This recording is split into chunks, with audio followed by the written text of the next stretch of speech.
तो स्वागत है आपके अपने चैनल यूजीसी नेट इकोनॉमिक्स में।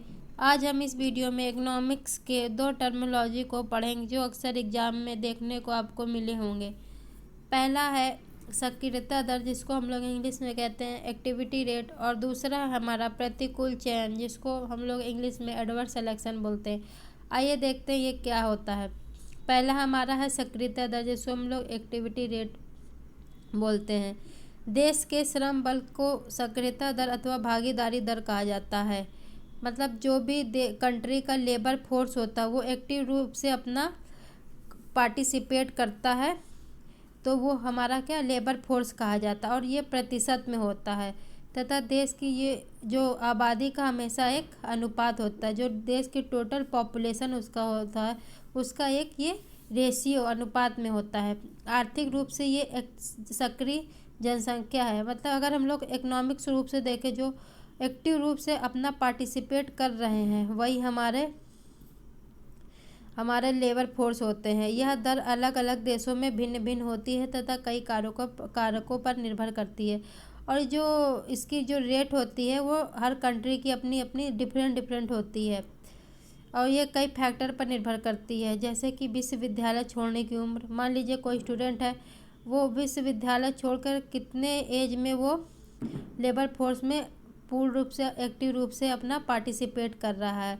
सेवानिवृत्ति की उम्र, मतलब कि कोई भी जो सेना से निवृत्त हुआ, रिटायर हुआ है, वो कितने टाइम से कितने टाइम तक उसने पार्टिसिपेट किया है अपने जो वर्क है उसमें, लेबर वर्क है उसमें, उसकी उम्र। उस शिक्षा की लोकप्रियता क्या रही है, सामाजिक प्रथाएं और रोजगार के अवसर इत्यादि।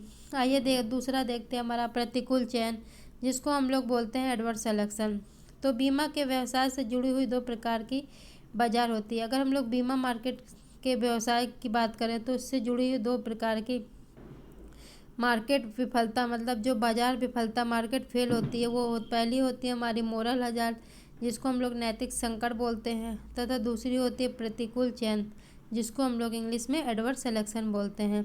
तो प्रतिकूल चयन का अर्थ होता है ऐसे लोगों के साथ व्यापार करना जिनसे बचा जा सकता है। मान लीजिए ऐसे लोग हैं तो व्यापार करना जिनसे बचा जा सकता है।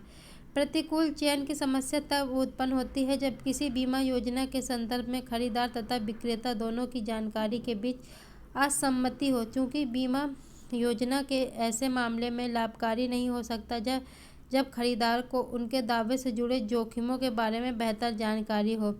आदर्श मामले में आबादी के बीमित वर्ग, जैसे कि 40 साल के धूम्रपान करने वाले पुरुष से अनियमित क्रम से चुने गए व्यक्ति के जोखिम के आधार पर बीमा प्रीमियम निर्धारित किया जाता है। मतलब कि एडवर्स सिलेक्शन वो होता है जिसमें जो इन्फॉर्मेशन होती है वो हिडन इन्फॉर्मेशन होती है। जो खरीदार और विक्रेता होते हैं उनमें जो इन्फॉर्मेशन होती है वो हिडन होती है। मान लीजिए कि एक बीमा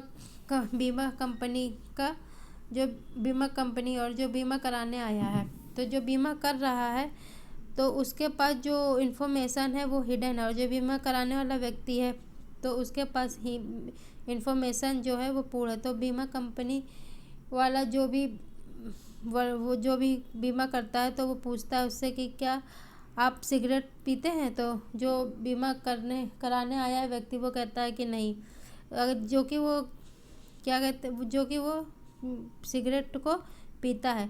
तो जो बीमा कर रहा है उसके पास जो बीमा करा रहा है उसकी जो इन्फॉर्मेशन है वो हिडन है, छुपी हुई है। अगर जो बीमा कंपनी का जो बीमा कर रहा है वो उस व्यक्ति का मान लीजिए चेकअप भी कराना चाहता है, तो उससे उसको जो कॉस्ट उसकी आएगी वो बहुत ज़्यादा आएगी। तो उन दोनों के बीच में जो बीमा करने वाला व्यक्ति है, जो बीमा कर रहा है, उसके पास जो इन्फॉर्मेशन निकल के आ रही है वो हिडन है, जिसको हम लोग प्रतिकूल चयन की समस्या, वो सही से चयन नहीं कर पा रहा है और एडवर्स सिलेक्शन के नाम से जानते हैं। और ये मार्केट फेल की अन्य बीमा के साथ नैतिक खतरे का काम भी करता है। तो दोस्तों, कैसे लगा आपको ये वीडियो, प्लीज़ कमेंट बॉक्स में ज़रूर बताइएगा। धन्यवाद।